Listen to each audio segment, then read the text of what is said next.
Sir, masama ng loob ka ba kay SP Soto knowing na nag-coordinate pala sa Alam daw. Saan yan? Hindi ako plastic. Hindi magsabi na wala akong samaan.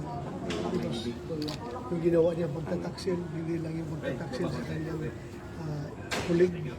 Hindi pagtataksil niya sa institusyon na Senado.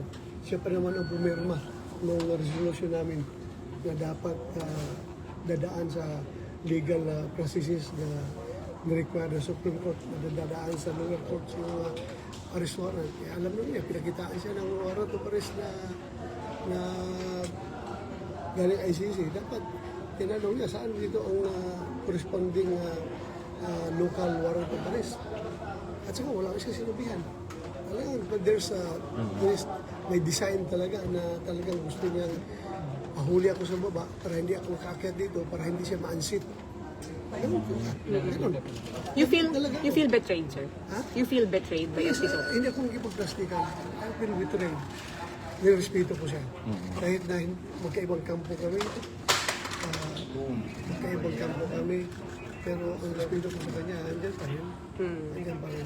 Matanda siya ang sinado sa akin eh. Kailang term na siya. Pero sa ginawa niya na yun, malungkot lang ako. At hindi pa rin ako galit sa kanya. Hindi ako galit sa kanya. Malungkot lang ako sa ginawa niya.